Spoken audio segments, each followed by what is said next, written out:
vamos a orar y vamos a seguir aprendiendo un poco más de lo que la Biblia enseña con respecto a un tema tan importante y tan vital como es el ser discípulo y hacer discípulos. Entonces, vamos a orar y vamos a tratar de aprovechar nuestra hora, ¿sale?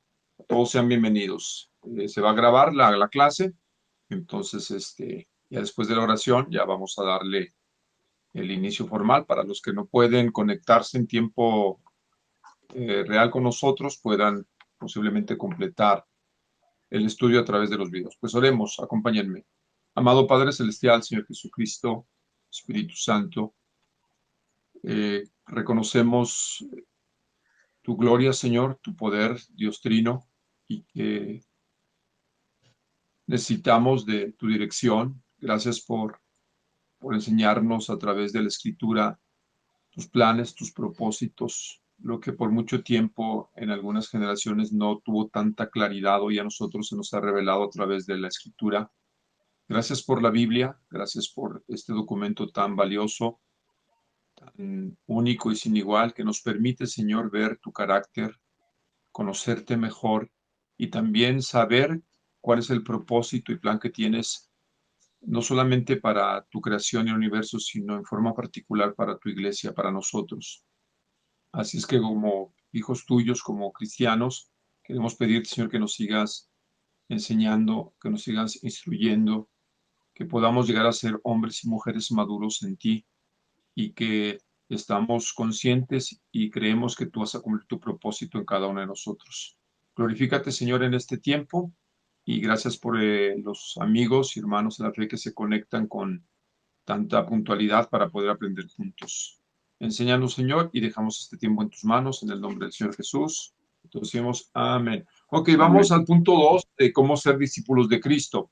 Ya hemos visto lo que es el discípulo, vimos algunos sinónimos que en la Biblia cuando aparece la palabra santo, creyente, hermano, discípulo, que básicamente es uno que es aprendiz, que está aprendiendo, eh, eso es ser discípulo. Vimos cuáles son las palabras que son sinónimas. También aprendimos de alguna manera cuál es la fórmula del discipulado. Eh, Hemos basado parte del aprendizaje en el mandamiento que el Señor Jesús dio en el capítulo 28 del Evangelio de Mateo, los versículos de 8 en adelante. Y ahí viene la fórmula del discipulado, que fue con lo que cerramos la semana pasada. Es ser discípulo, como hemos aprendido, es una decisión que nosotros tomamos voluntariamente. Después se nos manda no solamente a la decisión de ser discípulos, se nos manda a salir de nuestras cuatro paredes, de lo que son los edificios y aún la iglesia, para poder ir y evangelizar. Vimos lo que era el evangelio y recordamos de alguna manera lo que el apóstol Pablo enseñó en la primera carta a los Corintios, capítulo 11, versículos del 13 en adelante, lo que es el evangelio. Los cuatro que es del evangelio fue lo que más o menos recordamos la semana pasada y que es un propósito de la iglesia y de los discípulos evangelizar, proclamar el evangelio de Jesucristo y luego enseñar a cumplir la gran comisión. Entonces, esa es la fórmula del discipulado, decidir ser un discípulo de Cristo, salir, compartir las buenas nuevas de salvación en Cristo Jesús, el Evangelio, y luego enseñar a otros a cumplir la gran comisión. Entonces, ahora vamos a ver cómo ser discípulo de Cristo. Ya se nos dijo qué es. Ahora viene la segunda parte, cómo ser un discípulo. Entonces, vamos al manual en nuestra página número 8 y vamos a seguir, vamos a conocer los tipos de discípulos que hay. Hay tres tipos de discípulos. Lo que no es el discipulado. Luego vamos a ver 10 características de los discípulos de Cristo. Luego las 6 prácticas esenciales de los discípulos de Cristo según la Biblia. Entonces, hoy vamos a leer un poquito más de lo común, porque creo que el que tú tengas físicamente conceptos claros y puedas posteriormente recurrir a ellos, porque a veces no siempre las cosas quedan con tanta claridad como quisiéramos. Es decir, a veces tenemos que volver a releer y que se nos vuelva a decir algunas cosas. Por eso el apóstol Pablo le decía a la iglesia de los filipenses que para él no le era molesto volverles a repetir las mismas cosas. Y también en la antigüedad los hebreos, los judíos, repetían y enseñaban constantemente la ley y los mandamientos de Dios, porque necesitamos estar recordándolos. Así es que el que tú lo tengas va a ser vital para ti en el desarrollo de ser discípulo. Entonces, voy a dar lectura y luego voy a pedir que algunos otros me acompañen leyendo también. En la primera parte de este curso aprendimos que un discípulo es más que un estudiante, es un aprendiz.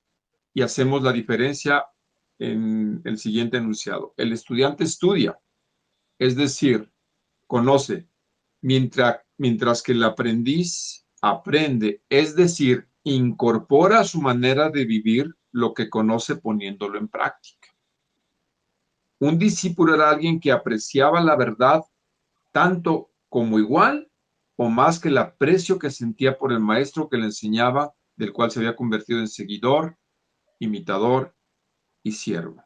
Entonces, el estudiante, de alguna manera, en ciertos periodos, los que hemos estudiado en la academia o hemos podido pasar por bendición de estudiar, sabemos que hay un periodo de estudiante, ¿verdad? En el cual se nos enseña una asignatura, se nos califica, pasamos ciertos objetivos y podemos dejar los estudios concluidos. Pero el aprendiz, el discípulo, siempre va a aprender, siempre está incorporando principios a su vida práctica o lo que aprende. Entonces, para poder entender, un discípulo era alguien que apreciaba la verdad tanto como igual o más que el aprecio que sentía por su maestro, que se le enseñaba, del cual se había convertido en seguidor, imitador y siervo. Entonces vamos a ver los tipos de discipulados, ¿ok? Vamos ahora a ver los tipos de discipulados, porque tenemos que ser honestos leyendo en nuestro manual que el Señor Jesús no fue el único maestro que tuvo discípulos. Muchos de los famosos filósofos griegos que vivieron antes que el Señor Jesús también hicieron discípulos, así como muchos rabinos judíos e incluso Juan el Bautista. ¿En qué se diferencian unos de otros? ¿Cuál es la diferencia tanto de los filósofos griegos que tuvieron discípulos, incluso los judíos tuvieron discípulos, maestros de la ley tuvieron discípulos? ¿Cuál es la diferencia? Ok, el discipulado de la innovación de acuerdo a los discípulos griegos. Leo nuestra nota. Los maestros y filósofos griegos solo admitían varones como discípulos. Esta era una norma. Los griegos solamente permitían varones como discípulos. Las mujeres no podían participar en aprender de un maestro griego. Esta era una limitante. Era exclusivamente para hombres. Las mujeres en la Grecia y en la Roma del primer siglo, mujeres no tenían cabida para los filósofos. Los discípulos griegos eran los encargados de buscar a sus maestros y afiliarse a ellos en el proceso de aprendizaje. Los maestros eran escogidos por su carisma y capacidad para explicar la realidad. Entonces, fíjense cómo se va tejiendo el discípulo de la innovación de acuerdo a los griegos. ¿No se admitían mujeres? El que quería ser un discípulo buscaba al maestro, porque había muchos maestros y muchos filósofos en la antigüedad con los griegos. Entonces, uno buscaba al maestro por cual quería ser enseñado de acuerdo a su capacidad para explicar, su carisma. Entonces se buscaba al maestro y por último, la meta del discípulo griego era adquirir conocimiento. Subraya eso, adquirir conocimiento. Eso es muy importante para nosotros, porque para el filósofo era explicar la realidad, pero el discípulo lo que quería era adquirir conocimiento. Y esto puede ser una trampa para el discípulo de Cristo, que solamente estemos buscando conocimiento en sí mismo más que añadir a nuestra vida principios y ponerlos en práctica. Porque una de las cosas que vamos a ver más adelante es que el discípulo y el fiel seguidor de Cristo incorpora a su vida y a su realidad las enseñanzas que el Señor Jesús dejó y las ordenanzas y mandamientos. No solamente es mantenernos informados, sino ser transformados a través de la aplicación de los principios y mandamientos que el Señor Jesús estableció en las Escrituras. Ahora, vamos al discípulo de la tradición, los discípulos hebreos. Entonces ya vimos a los griegos cómo ellos incorporaban a algunos alumnos al aprendizaje de las filosofías griegas. Número 2, el discipulado de la tradición, los discípulos hebreos. Los judíos tampoco permitían a las mujeres aprender, ni mucho menos enseñar, ¿ok? Tampoco parece que Juan el Bautista haya tenido mujeres entre sus discípulos, porque el documento histórico que tenemos en nuestras manos, que se llama el Nuevo Testamento, también el Antiguo, pero el Nuevo Testamento, donde aparece Juan el Bautista como el último profeta del Antiguo Testamento, aunque aparece a inicios del Nuevo Testamento, realmente Juan el Bautista es el último profeta antes que se empiece a escribir y venga el nuevo pacto con Jesucristo. No se sabe que haya tenido mujeres entre sus discípulos.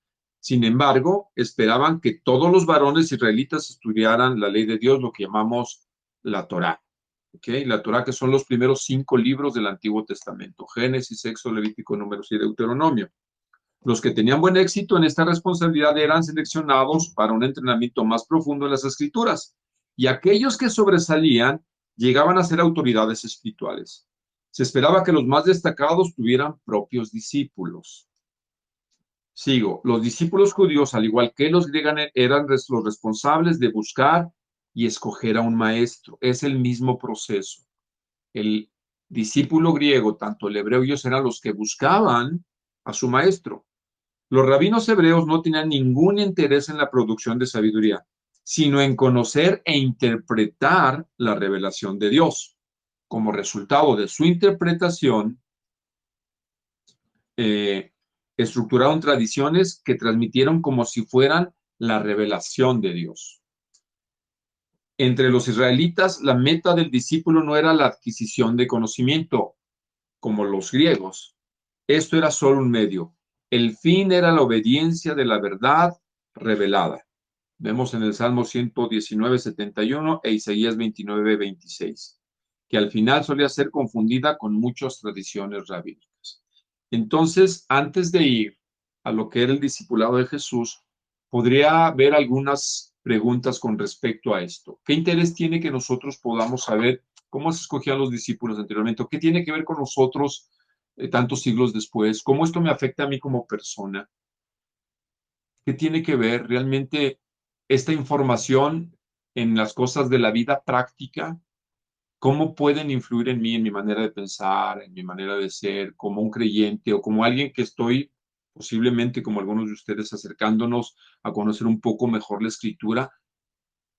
¿Cómo es que el ser un discípulo ahora de Jesús puede ir afectando mi vida? Entonces, miren, el ser humano, por consciente o no que sea o no muy consciente, nosotros tratamos de explicar la realidad. ¿Están de acuerdo? Todos buscamos de explicar la realidad. Hay 3 preguntas fundamentales que los filósofos griegos empezaron a plantearse con respecto a la realidad. Hay 3 preguntas básicas que, si no eres muy consciente, posiblemente algún día las hagas, y son preguntas que de alguna manera deben de ser contestadas. Entonces es lo que llaman los filósofos, y no me quiero meter con tecnicismos, pero a lo mejor esto nos va a ayudar para que veas cómo el ser humano siempre ha tratado de interpretar el mundo, la realidad y ser consciente de sí mismo. Las 3 preguntas ontológicas o del ser es: ¿quién soy? ¿De dónde vengo? ¿Y a dónde voy?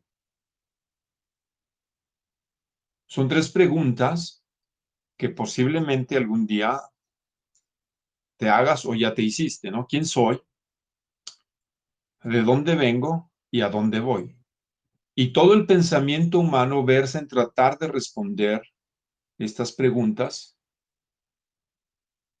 que son a veces inquietantes para nosotros, ¿no?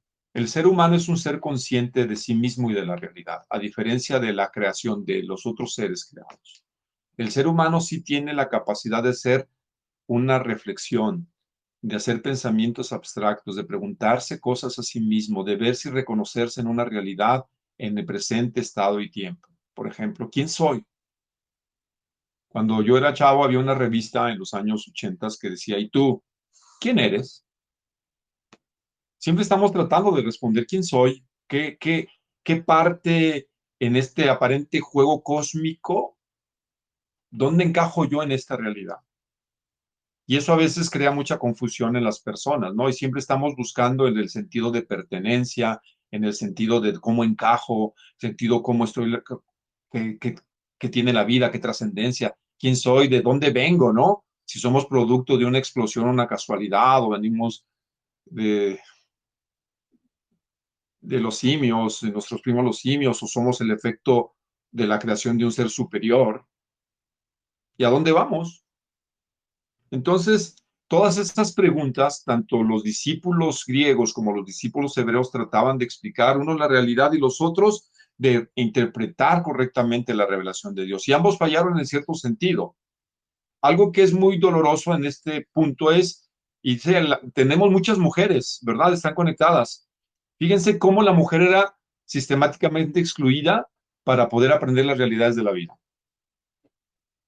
No sé si alguna de ustedes quisiera comentar cuál es la impresión que tienen al leer esto.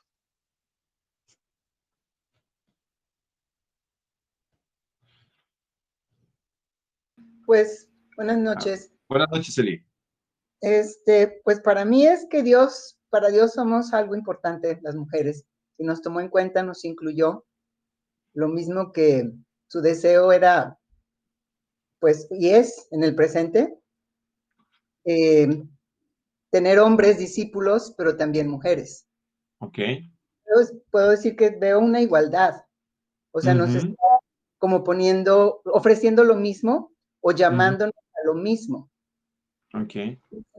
Muy interesante porque cuando vemos la cultura hebrea, ellos realmente hicieron una mala interpretación de la revelación de Dios, porque si ellos estudiaban la Torá, que incluye el libro del Génesis, que son los orígenes, vemos el principio de igualdad desde capítulo 1 y 2, cuando Dios Ujú. eh, diseñó y creó la humanidad, ¿verdad? Los hizo iguales en dignidad, los hizo complementarios, pero iguales en dignidad y en cuanto a responsabilidades, sí había diferentes responsabilidades, pero en cuanto a igualdad, era obvio para el Señor que el hombre y la mujer eran iguales. Pero entonces, esto se ha venido arrastrando generacionalmente, el que la mujer haya sido excluida, menospreciada y denostada en muchas sociedades y culturas. Y aún hoy estamos viendo movimientos, porque sí tiene que ver con nosotros en el siglo XXI. Hoy estamos viendo movimientos no solamente en Europa, en América del Norte, sino en América Latina y en todo el mundo de un movimiento feminista, que no todo el feminismo estoy en contra de él, pero sí hay parte del feminismo que se está levantando que también creo que está fuera de contexto. Pero vamos a ver cómo esto sí nos afecta a ustedes y a nosotros. Y ahora que hay que ver desde cómo Jesús veía el discipulado. Vamos a ver el discipulado de Jesús, ¿ok? Jesús creó un nuevo concepto de discipulado. El Señor Jesús no solo permitió a las mujeres escuchar sus enseñanzas, sino que promovió y celebró que fueran también sus discípulos. Es decir, el Señor Jesús, a diferencia de los griegos y de los judíos, Él incorpora a las mujeres en el discipulado. Vamos a buscar a alguien que busque, por favor, Mateo 14:21, Lucas 18:1 y 2 y Hechos 1:14. Son tres textos que nos van a ayudar para poder entender el nuevo concepto de discipulado, es decir, no Perdón, olvides, pastor. sí, Dice en lo que nos dio, dice Lucas 18 o 8. Aquí dice 8, usted mencionó 18, 1 y 2. perdón, Jairo, rectifico, tienes razón, Lucas 8:1 y 2. Ok, Gracias por la corrección. gracias. Perdón. Sí, ahí ya me pueden corregir porque el mismo manual que tienen ustedes lo tengo yo. Entonces, ¿quién tiene el primer versículo que citamos, Mateo 14:21? Que prenda su micrófono, por favor, y lo lea con voz clara. y fuerte. Yo, Adelante, dice, Brandon. y los que comieron fueron como 5,000 hombres, sin contar las mujeres y los niños. Ok, y había mujeres ahí en los seguidores de Jesús y niños también. Gracias. Lucas, ahora sí, 8, 1 y 2. Después de esto, Jesús estuvo recorriendo los pueblos y las aldeas, proclamando las buenas nuevas del reino de Dios. Lo acompañaban los 12 y también algunas mujeres que habían sido sanadas de espíritus malignos y de enfermedades. María, a la que llamaban Magdalena, y de la que habían salido 7 demonios. Ok, gracias. Y Hechos 1, 14, por favor. Todos ellos oraban y rogaban a Dios continuamente en unión de las mujeres, de María, la madre de Jesús, y de sus hermanos. Ok, gracias. Entonces vemos que las mujeres ya son incluidas por Jesús en sus discípulos. Recordemos, la palabra discípulo básicamente quiere decir aprendiz. Entonces, todos nosotros seguimos aprendiendo y ajustando nuestra vida de acuerdo a las verdades y principios. Entonces, a diferencia de las escuelas griegas y de las escuelas judías, porque es muy interesante luego estudiar las escuelas judías de pensamiento de los rabinos más influyentes del primer siglo. Es muy interesante. Vemos cómo Jesús rompe esquemas y estereotipos que no son correctos. Entonces las mujeres se incluyen dentro del discipulado. Número 2, a diferencia de los griegos y de los judíos, Jesús tomó la iniciativa de ser él quien escogía a sus discípulos, ¿verdad? A diferencia entonces de los hebreos y de los griegos, que uno podía buscar al maestro que más se le acomodara o al que explicara mejor desde su perspectiva personal la realidad de las cosas o quien interpretara de mejor manera la ley o la Torá, pues uno buscaba a su maestro. Aquí, a diferencia, Jesús era quien escogía a sus discípulos. Hay algo interesante que dice con respecto a los judíos. Había dos escuelas había dos escuelas muy importantes en el primer siglo en cuanto a los maestros judíos. Uno que se llamaba Geliel y otro Shammai, si no mal recuerdo el nombre. Y todo versaba algunas cosas muy importantes con respecto a la mujer y al divorcio. Unos eran más liberales y otros eran mucho más conservadores. Siempre ha habido en la forma de pensar los conservadores y los liberales. Esa es una disputa que se trae en el campo de la filosofía, en el campo de la política, aún en el campo de la educación, liberales y conservadores. ¿Sí me explico? Y luego están los de centro, ni de derecha ni de izquierda. Pero todo esto influye en el pensamiento y cómo unos seguían a un maestro y otros seguían al otro maestro, de acuerdo a lo que más te gustaba y te acomodaba. Por ejemplo, fíjense para los varones, como por lo regular era para los varones el discipulado hebreo, había uno de los maestros que decía que un hombre se podía divorciar de su mujer por cualquier cosa. Geliel decía, tú te puedes divorciar de tu mujer si ya se le quemó el arroz y no plancha bien y te hace la rayita del pantalón. Te puedes divorciar de ella. O porque te gustó otra. Ellos eran el ala liberal. Entonces, ¿qué creen? ¿Que tenía muchos seguidores, sí o no? Muchos. ¿Dónde Era es? muy atractivo para el hombre. Si ya no me gustó, ya tengo una suegra insoportable, ya no la aguanto, no sabes, todo el arroz siempre le sale como engrudo, nunca le esponja bien, yo me divorcio. Es una escuela rabínica. Se podían darle carta de divorcio por cualquier cosa, pero había el ala conservador, quizás era la menos popular, ¿se dan cuenta? Entonces, pues uno buscaba de acuerdo a cómo se sentía más cómodo, en dónde estar y a quién seguir. Pero en este caso con Jesucristo es al revés. Tú no escogías a Jesús, Jesús escoge a sus discípulos y vamos a verlo. Fíjense, a diferencia de los griegos y de los judíos, Jesús tomó la iniciativa de ser el quien escogía a sus discípulos en lugar de esperar a que los discípulos lo escogieran. Alguien que busque Mateo 4:19, que participemos porque hoy estamos leyendo más, pero quiero que vayan a los textos. Ya lo tengo. Marcos 2:14 y Juan 15:16. Estoy seleccionando algunos textos. Mateo 4:19 Marcos 2:14 y Juan 15:16, por favor. Y traten de participar la mayoría, ¿sale?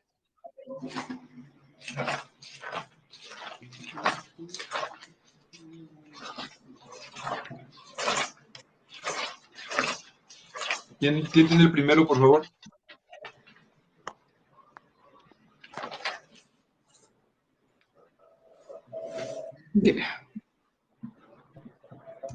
Por favor, Gina.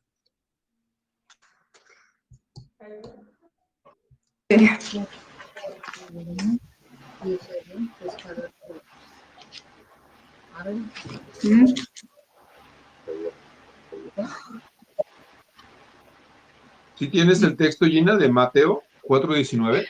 No. Yo ¿Alguien? tenía Juan 15:19. A ver. Yo lo tengo, Saúl. A ver, por favor, Vero. Vengan, síganme, les dijo Jesús, y los haré pescadores de hombres. Ok, vengan, síganme, ¿verdad? Jesús es quien realiza la invitación de acuerdo a lo que leyó Vero. Vengan, síganme. Él los invita, no los discípulos escogen a Jesús. El siguiente texto, por favor.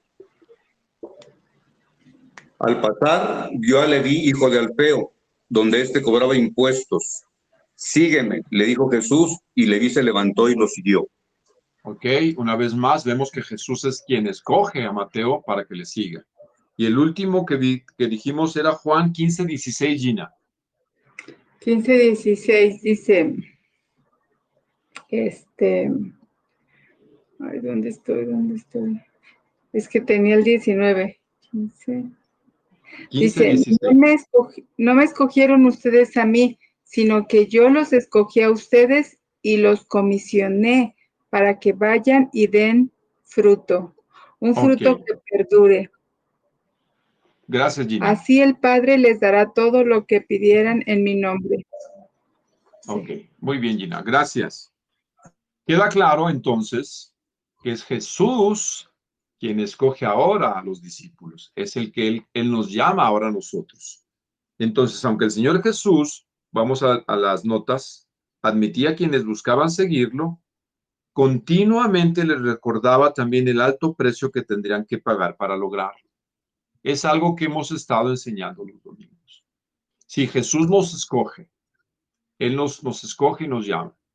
Él hace la invitación y el ser un discípulo es una decisión, como lo hemos visto. Pero Jesús jamás presentó una oferta que solamente fuera atractiva para la gente. También les habló y les comunicó las implicaciones que tenían y el precio que había que pagar por seguir a Jesús, por seguirlo. Entonces, aquí como que pierde un poco el atractivo, el ser un discípulo de Jesús, aparentemente. Porque mientras más vamos y profundizamos en lo que Jesús no solamente ofrece, sino hace en la vida de las personas, podemos llegar a la conclusión, como lo hizo el apóstol Pablo, que el seguir a Jesús y tener a Jesús es tenerlo absolutamente todo y no nos hace falta absolutamente nada. Pero es un proceso de conocerle, de obedecerle y de ir viviendo día a día en el aprendizaje del discipulado, conocer a nuestro amoroso Señor y los planes que tiene para nosotros, en lo personal y como su pueblo. Vamos a ver y a recordar que seguir a Jesús se tiene que pagar un precio. Mateo 19:22, Lucas 9:23 y Juan 6:60, por favor, esos tres textos. Nuevamente repito. Ok, adelante. El primero quizás sería bueno desde el 21, Lalo, porque el 22 dice, cuando el joven oyó esto, se fue triste porque tenía muchas riquezas. Ok, Pero por el 21 favor.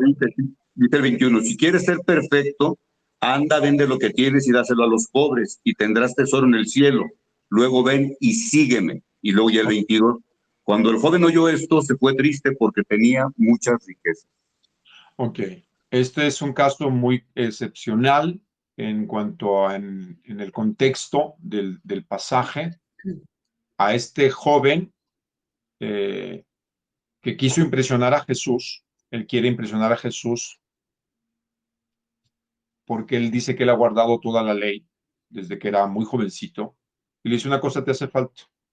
Es como el cazador casado, ¿verdad? Quiso impresionar a Jesús y Jesús le dijo, muy bien, según tú crees que has cumplido, te falta una cosa. Dice, vende todo lo que tienes, repártelo con los pobres y sígueme. Y dice que eso no lo pudo cumplir. ¿Por qué? Porque como vimos la otra vez, la vez que estuvimos viendo con respecto al Evangelio, nadie puede cumplir los mandamientos de Dios. Porque el primer mandamiento, resumido, es amarás al Señor tu Dios con todo tu corazón, con toda tu alma y con todas tus fuerzas. Si Jesucristo es Dios y Él le pedía que lo siguiera, ¿a quién amaba más? ¿A Dios a través de la persona de Cristo o a su lana? Pues evidentemente, como vimos que se fue triste a su lana, ¿verdad? Porque tenía mucha. Entonces dijo, pues ¿cómo voy a dejar mi lana y voy a seguir a Jesús? Entonces, no te estoy diciendo que Dios te va a pedir que dejes todo, aunque podría pedírselo a algunos de ustedes o a alguno de nosotros. No siempre es así, pero a algunos sí Dios les ha pedido que dejen todo y le sigan. Entonces, no es un principio que todos los discípulos hagamos esto. A algunos en particular sí se les pide. El siguiente texto, por favor, Lucas 9:23.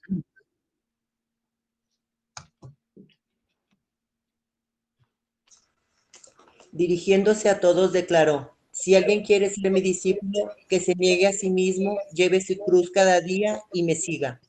Ok, esto ya lo vimos en una de los mensajes que estamos compartiendo los domingos, que significa el tomar su cruz. Claro que se habla de sufrimiento, pero habla de una negación personal donde el crucificado entendía que ahí había terminado su vida, ¿verdad? Entonces, seguir a Cristo es una renuncia al yo, a nuestros proyectos y planes de alguna manera, para que los planes de Dios se cumplan en mi vida, ¿verdad? Y el último texto, Juan 6:60. Al oír Al esto, escucharlo, muchos de sus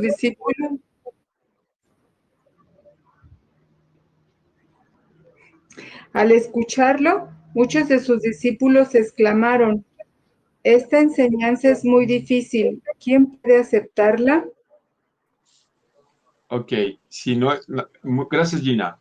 Dice, es muy difícil, ¿verdad? ¿Quién puede aceptarla? Parece un gran reto ser un seguidor de Jesús. Parece muy complejo y que es demasiado difícil, pero recuerden que también Jesús dijo que ligera era su carga y dice, ligera es mi carga y mi yugo es fácil. Como decíamos otra, es difícil para nosotros por nuestra inclinación que tenemos hacia satisfacernos a nosotros mismos, porque en determinado momento debemos ser conscientes, somos seres egoístas, pensamos más en nosotros. Y esto de ser discípulo, de ser un seguidor de Jesús, tiene que ver primero entregar nuestra vida a Jesús y pensar en el amor hacia las demás personas. Recuerden que la segunda cualidad que vimos este domingo, ¿alguien recuerda cuál es la segunda cualidad del discípulo de Cristo?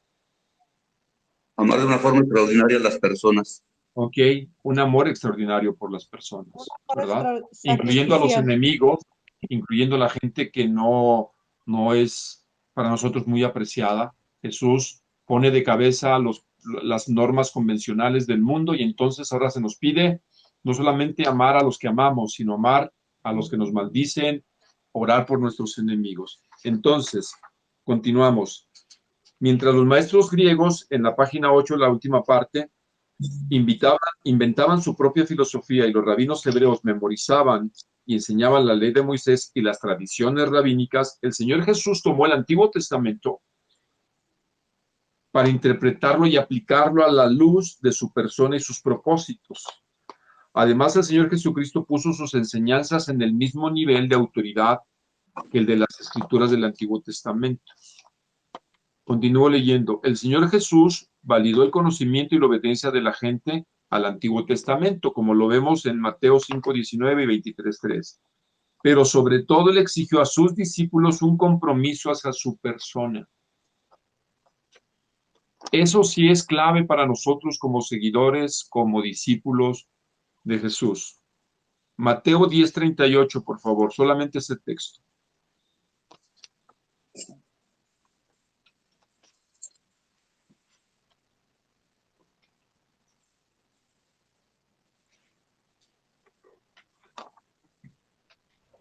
Y el que no toma su cruz y me sigue, no es digno de mí. ¿Lo repites, por favor, Kike? Sí, dice, y el que no toma su cruz y me sigue, no es digno de mí. Y me sigue, ¿verdad? ¿El compromiso con quién es? Con Jesús. Con Jesús. Hay un precio, toma tu cruz, es decir, llegas al punto de la negación del yo. Es decir, la cruz, recuerden que tiene esa imagen de una renuncia total al yo para que ahora Cristo viva su vida en mí y ponga en mí sus deseos, sus pensamientos, sus planes y propósitos. Y cómo ese deseo, planes y propósitos hacia mi vida afecta a mi persona, a mi familia y a mi comunidad. Ahora, el que tú seas un seguidor de Jesús no quiere decir que vas a renunciar de alguna manera a todo. Cristo quiere que tu persona sea la más importante en tu vida y entonces a través de sus mandamientos, de sus principios y sus verdades, tú puedas ser afectado en tu propia vida y en tu relación con los demás. Perfecto. Y ahora vamos a leer en, perdón, me perdí. Yo tengo una duda. Sí, adelante. Por ejemplo, Uh-huh. o sea, te he dicho que Jesús eligió a sus discípulos. Ok. Y es decisión de los discípulos si los siguen o no. Ok. Entonces él hace una selección. ¿Y en qué estaba basada esa selección? O sea, ¿qué era lo que veía, por ejemplo, en Levi o Levi, que estaba como mercader haciendo su trabajo, simplemente que no tenía ninguna intención de seguirlo, que solamente pasó y le dijo, ven, porque lo eligió a él por alguna razón, y cuál es la razón o cuál era la característica, porque bien mucha gente lo seguía, pero no todos podían ser discípulos. Ok. Es una muy, muy buena pregunta. Muy buena pregunta. Bueno, pastor, Sí, ahorita vamos a contestar a Iraíz. ¿Sí, alguien más? yo pienso nada más en eso que está preguntando la compañera, que como Dios nos conoce profundamente, Él sabía la necesidad del corazón de esa persona, como a cada uno de nosotros. Eso es más un pensamiento personal, ¿eh? Ok. En eso hay verdad en lo que acaba de decir Jairo. Esa pregunta, Iraíz, que tú haces muy puntual, ¿qué vio Jesús? A diferencia, ¿no? Hay popularmente la convicción y la creencia que nosotros elegimos a Dios, pero esto, lo que Jesús declara, realmente echa por tierra el que el ser humano es el que escoge a Dios. Dice, yo los escogí a ustedes. ¿En qué es lo que ve Dios? Y aquí tendríamos que empezar luego a ir a algunos aspectos de la condición humana. ¿Sí me explico? Saúl, perdón, Sí, podría entrar aquí referente a la pregunta que hizo Iraíz, que Dios ve el corazón, vio el corazón de él. sí, claro, Él ve el corazón de las personas. Ahora, recuerden lo que la Biblia implica por corazón, ¿verdad? Eso lo vemos en en algunos estudios que tenemos con respecto al corazón. El corazón es el yo, es el centro de las emociones, del intelecto, de la voluntad, de las intenciones, de nuestros deseos. Es lo que comúnmente conocemos como el yo de la persona. Jesús ve el corazón, él ve las intenciones, las emociones, los sentimientos, los deseos. Pero ¿qué vio realmente, como pregunta Iraíz? ¿Qué vio para escoger a las personas? Jesús Pastor, dijo, yo no he venido a llamar a los justos, sino a los pecadores. Es decir, Jesús ve la necesidad, todo el ser humano, de acuerdo a la Escritura, y esto es un principio bíblico, y la Escritura lo enseña con mucha claridad, que todos los seres humanos estamos en la misma condición sin Dios. Todos los seres humanos delante de Dios hemos fallado, estamos en una bancarrota espiritual, aunque no seamos muy conscientes, aunque no tengas mucha claridad, la escritura dice que todo ser humano está en una bancarrota espiritual, que nuestras decisiones, que nuestros comportamientos y nuestras inclinaciones son de continuo al mal. según la Escritura, en el capítulo 3 de la carta a los Romanos, cuando Pablo en su carta por excelencia dice que tanto el judío religioso como el hombre moral, como el hombre pagano, todos estamos, como decían, en la misma olla. Estamos destituidos de la presencia de Dios. El detalle es que, ¿qué ve Dios en nosotros? Nuestra bancarrota espiritual. Aunque, por ejemplo, lo que leyeron de Mateo o de Leví, que estaba sentado en el banco de los tributos como un día normal para él, pero cuando entendemos el contexto de cómo era su vida pública, su vida social, realmente él estaba en una bancarrota espiritual, aunque económicamente tuviera mucho dinero, tenía una necesidad espiritual muy profunda. Sí, Jesús lo llamó y lo escogió, pero Leví tomó la responsabilidad de levantarse y seguirlo. Aunque es soberano el llamado, el ser humano también es responsable de atender el llamado de Jesús. El problema es que no mucha gente cree que está en bancarrota espiritual. El problema es que mucha gente, yo he oído que es que yo no tengo nada que arrepentirme. Ven el pecado como algo religioso, aunque tiene un tinte religioso, si podemos decirlo de alguna manera, pero no cree que está mal, no cree que es malo, no cree que está en bancarrota espiritual. Es más, la Biblia habla de una condición que todo el ser humano tiene sin Cristo, dice que está muerto. Eso dice la Escritura. Dice, pues, ¿cómo que estoy muerto? Pues si estoy vivo, ¿qué no nos estamos conectando por aquí? La Biblia se refiere a la muerte espiritual. Recuerden que la muerte, según la Biblia, no es extinción, sino... ¿Quién lo contesta?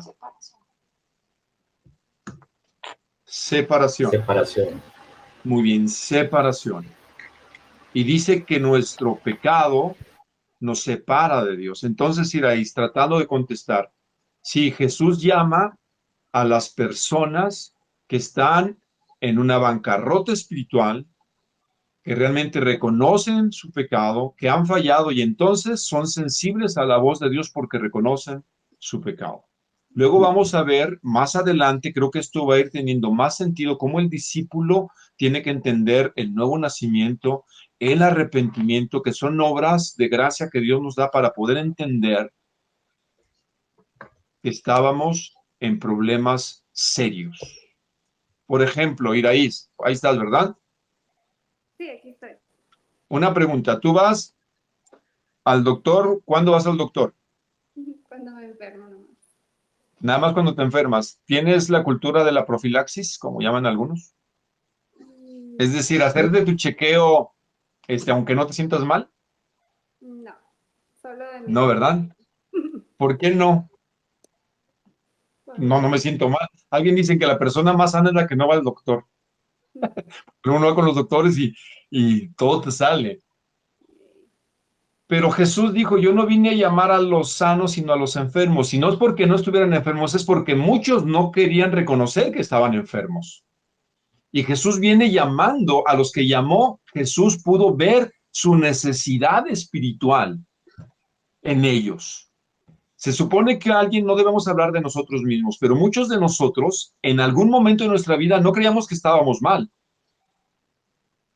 Yo en algún tiempo dije, no, yo qué, yo eso de la Biblia ya hasta tendré edad, ya seré viejito, o sea, ¿cómo que a los 21 años me vienes a hablar de, espérame, por favor? O sea, eso para mí no checaba lo de la Biblia y la iglesia, no tenía sentido para mí porque desde mi perspectiva y trinchera yo no sentía que tenía problemas, según yo, ¿verdad? En mi gran imaginación. Pero Jesús tiene esa capacidad de llamar a las gentes para que puedan reconocer su pobreza y su bancarrota espiritual. Por eso, en las bienaventuranzas, fíjense, por favor, Mateo 5:3, para poder explicar poquito y seguimos contestando y espero haber contestado un poco. Si Jesús llamaba a ciertas personas, date cuenta que luego decía, andaba una mujer que había tenido 8 demonios y luego a un recaudador de impuestos que era odiado por la sociedad del primer siglo, tanto y más por sus compatriotas. Gente que realmente en el estrato social eran menospreciados, no queridos. La mujer no era bien vista en el primer siglo por la cultura grecorromana ni judía. Eran como ciudadanos y seres de segunda clase, tan igual como un esclavo. Cuando tú ves la historia de la cultura romana, yo te estoy viendo la mujer del siglo I, la mujer romana, te sorprenderías que es cómo las veía la sociedad, pero también cómo ellas lucharon por ser mejor vistas y además fueron influyentes, más de lo que nos imaginamos. ¿Qué dice el versículo 3? Lo voy a leer de Mateo 5:3. ¿Cómo empieza la escritura? Con una palabra muy interesante, bienaventurado, y lo hemos explicado algunas veces. Es la palabra Macario, que quiere decir dichoso, feliz, contento, sumamente feliz, doblemente feliz. ¿Quién es el doblemente feliz, señor, según el Señor Jesús en este texto? Los pobres en espíritu. Los pobres de ¿Los espíritu. pobres en qué? En espíritu. ¿Qué es eso de los pobres en espíritu? ¿Qué quiso decir? Cuando tú ves la palabra pobreza, el pobre, está matizado un poco, pero Los la idea en necesitados, su original es mendicidad. Mendicidad. necesitados, No solamente necesitados, Elizabeth, porque a ¿más? veces yo creo, un mendigo, ¿qué es un mendigo? Pide de todo, no tiene nada. La idea en el texto original es aquel que está en bancarrota. Es decir, que está sumamente ¿qué? Endeudado, perdió todo, no tiene absolutamente nada, no tiene para hoy y mucho menos para qué, Mañana. para mañana, pero Jesús dice que estos mendigos espirituales son felices. ¿Cómo son felices? Cuando llegan a reconocer esa bancarrota espiritual, cuando llegan a reconocer que realmente han fallado, que se han equivocado, que no han cumplido con las expectativas de Dios. Miren, mis amigos, todos nosotros hemos fallado. Dice la Biblia, no hay justo ni aún uno. No hay quien haga lo bueno, no hay quien busque a Dios. No hay uno. Si lo buscamos a nuestra grande imaginación y a nuestra conveniencia. Pero dice, feliz el que llega a reconocer la necesidad de Dios. Pues de ellos, ¿qué dice ese qué? El reino de los cielos. Se les abre ese regalo por creer en Jesús. Sí, estamos por ahí, Raíz. Sí, sí, muchas gracias. La invitación de Jesús es a aquellos que reconocen su bancarrota espiritual. Y entonces, Pues, sí, dime. pues es llevándolo también a primera persona, ¿no? Para mí, Claro. para Araí, para todos. ¿Por qué me escogió Dios? Sabía que yo iba a decir que sí. Primeramente vio mi bancarrota espiritual, no me escogió porque fuera mejor que nadie. Pecador, perdido, vacío, sin sentido. Lo menos apto del mundo es lo que escogió. Entonces, igual para Yair, para mí, para todos los que estamos aquí, ese es el término. Leví no tenía sentido. Estaba en contra del pueblo judío, cobrando impuestos, a favor del Imperio Romano. Ya no había nada en él. Sí, estoy de acuerdo en que Dios sabía, Jesús sabía que iba a decir que sí, en la omnisciencia de Dios. Pero lo escogió por eso, por lo que tú dices, por la bancarrota, igual que a nosotros. O sea, ninguno de nosotros puede estar aquí porque era mejor que otro. Todos no teníamos nada que valiera la pena delante de Dios. Esa es la pregunta. Y ahí se pregunta, ¿por qué a mí? Porque estabas en bancarrota como todos nosotros. Sí, eso es duro, pero cuando uno llega a esa conciencia de esta bancarrota, puedes empezar a ver tus intenciones, tus motivaciones, que no están alineadas con Dios, que hay mucho egoísmo en nosotros, que muchas veces pensamos más en nosotros que en los demás. Cuando entendemos que no cumplimos con amar y seguir a Dios como Él desea que lo hagamos, no porque lo necesite. Algo que me gusta mucho repetirlo con frecuencia, Dios no tiene problemas de autoestima. Para mí ese es un mito de la psicología, la famosa autoestima. Y vaya que sé del tema. Digo, no me gusta hablar de mis credenciales profesionales, pero sé del tema, porque lo estudié por muchos años en la universidad. Así es que es una moneda muy barata vendernos la famosa autoestima. Y luego lo explicaría por qué. Pero llegas a darte cuenta, conociendo quién es Dios y el plan que tiene para ti, que el ser humano cada vez se aleja más. Y el reconocer eso es porque eso es lo que vio Jesús en nosotros. No es muy popular para la gente que tú vengas y le digas que desde la perspectiva de Dios está mal. A nadie le gusta que le diga que estás mal.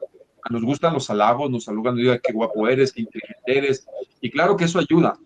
Pero en el sentido espiritual, el primer paso para ser un discípulo es reconocer nuestra bancarrota espiritual. Y eso es lo que vi nosotros, para hacerte ciudadana de un reino eterno,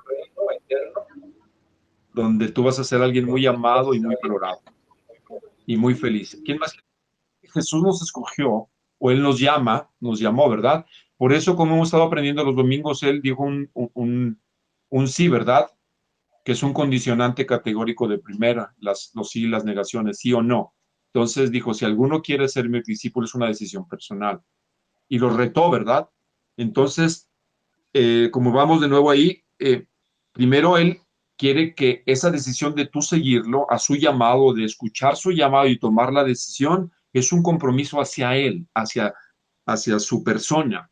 Sígame a mí, pero no solamente hacia su persona, sino también hacia sus enseñanzas, como dice Juan 8:31. Vamos a buscarlo, Juan 8:31, por favor. Dice así, Jesús se dirigió entonces a los judíos que habían creído en él y les dijo, si se mantienen fieles a mis enseñanzas, serán realmente mis discípulos. Ok, ya vimos en ese contexto atrás que le dijo, si ustedes se mantienen fieles a mí y a mis enseñanzas, ok, entonces van a ser mis discípulos, porque habían creído a él, pero cuando son retados, luego ya no creen en él, porque más adelante vas a ver en el capítulo 8, pues que luego lo querían matar a Jesús. Entonces, terminamos este punto. Jesucristo mandó a sus discípulos que hicieran más discípulos, pero para él, para que obedecieran lo que él les enseñó. Como ya vimos que nuestro texto clave, Mateo 28, 19 y 20, ¿verdad?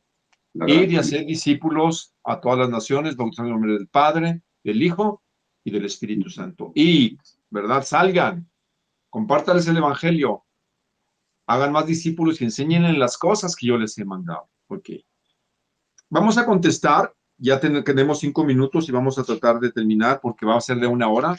Esta nos va a llevar un poquito más de tiempo. El falso discipulado, ¿ok? Hay al menos 3 cosas populares entre los cristianos, y esto nos infiere a ti y a mí, o esto es para nosotros, que piensan que es discipulado, pero que en realidad no lo es. ¿Ok? Vamos a dejar algunos mitos atrás. Número 1, el auténtico discipulado no es una serie de estudios bíblicos. Sí, de estudios bíblicos. Es decir, mira, yo ya tengo discipulado 1, discipulado 2, discipulado 3, bordado y cocina 2 y ujier profesional. Entonces ya soy discípulo. No, podrás tomar muchos estudios bíblicos, pero eso no te hace un discípulo. Sé que nos ayudan los estudios bíblicos, pero recuerda cuál es la diferencia entre estudiante y discípulo. Uno aprende y el otro practica. El otro nomás estudia, ¿y el otro qué? Lo pone por práctica. Y va acumulando esos conocimientos y los pone en ¿qué? En práctica. ¿Verdad? Sabe ahora sí cómo usar la sierra de cortar, el serrucho, la pistola de clavos, el resistol, hacer cortes 45. El aprendiz de carpintero, bueno, el discípulo de Cristo aplica los principios a su vida, sabe cómo amar a su prójimo, a su esposa, al esposo, a los hijos, cómo convivir en la oficina con el que te cae mal, cómo ir a la iglesia. Vamos a ver luego las cualidades, ¿sale? Entonces, el discípulo es un, el discipulado, perdón, es un estilo, ¿verdad? Ese es un estilo de vida, muy bien. Un estilo de vida. Seguimos. El auténtico discipulado no es un estilo de vida, y subraya ahí, opcional. Subráyalo. No es opcional para los creyentes en Cristo. El discipulado es, ¿qué? Obligatorio. Subráyalo.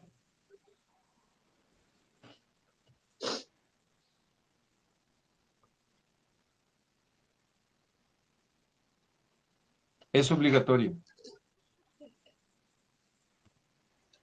Veo muy poca gente, creo que estamos muy pocos, no sé si muchos. Hay 21 conectados. ¿Hay 21? Ok, perdón. 21. No tienes. Entonces, los que están escuchando, subrayen. Y tercero, el auténtico discipulado no es un llamado reservado para los creyentes dotados o maduros. Subraya ahí.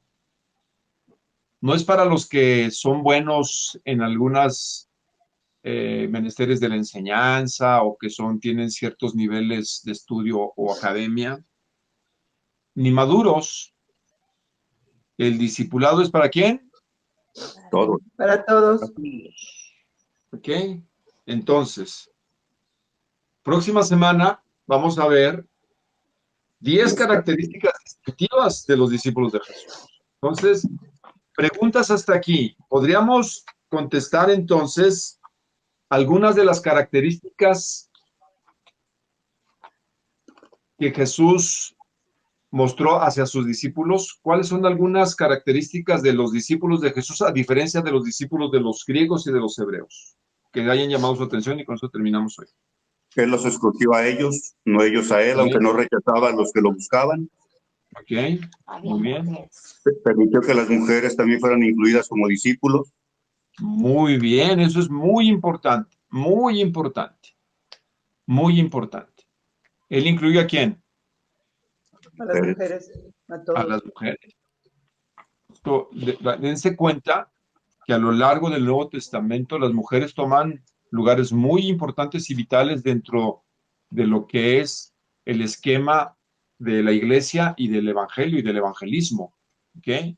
La mujer toma un rol muy importante como discípulas y como servidoras y como esposas y como madres y como viudas y como mujeres solteras. Todas ellas y hombres también están incluidos ahora en la familia de Dios. Entonces, terminamos quitando estos mitos. El auténtico discipulado no es una serie de estudios bíblicos. Eso no te hace discípulo. Es un estilo de vida. Si eso te queda claro hoy. Que es obligatorio. Y es obligatorio, no es opcional para nosotros. Por eso dejó de ser atractivo para muchos, tanto gentiles o no judíos como judíos del primer siglo, ¿verdad? Porque, a diferencia, ellos podían cambiar de maestro, ¿sí o no? Sí. Ya no me gustó, pues que busco otro que. Busco otro maestro que se acomode a lo que yo quiero, a lo que me gusta y ya, no hay problema, ¿verdad? Aquí de alguna forma es similar un poco en las iglesias, ¿verdad? No, ya no me gustó cómo enseñó este maestro. ¿Qué hago? Pues me voy y busco otra iglesia donde sí me guste lo que enseñan. La idea es que trato de decirles yo como pastor que a quien deben seguir, ¿a quién es? A Cristo. Y mientras prediquemos a Cristo y Cristo sea nuestro eje central, la vida, nuestros deseos y pasiones estén centrados en Cristo, puedo estar yo o puedo no estar, pero si ustedes como discípulos aprenden a amar y seguir a Cristo, no van a depender de un pastor. ¿De quién van a depender? De Jesús. De Jesús. Cristo. Esta iglesia y cualquier iglesia que se jacte de ser seria y evangélica y bíblica debe de tener como la persona más importante a Jesucristo en su predicación, en su enseñanza, en sus cantos, en sus ministerios. Cristo y lo que Él mandó. ¿Y qué fue lo que mandó? Ir y hacer ¿qué? Discípulos. Mis amados, ¿sale y vale? Entonces, terminamos. Es un estilo de vida, es obligatorio y es para todos. ¿Preguntas hasta aquí? Sí, Quique. A mí me gustó la parte de, no dice, el verdadero discípulo asume dos compromisos. Primero con la persona de Jesucristo y después con sus enseñanzas. Ahí está la clave. Ahí está la clave. Excelente. Gracias, Quique, por esa observación. Con Cristo y con sus enseñanzas. Así es que, compromisos con Cristo y tú estás versado en lo que Jesús enseñó. Si yo te digo un error, que lo puedo decir, vas a decir, eso ni lo dijo Cristo, eso lo está sacando de su cosecha este cuate. ¿Sí me explico? Entonces, nos vamos a quitar sobre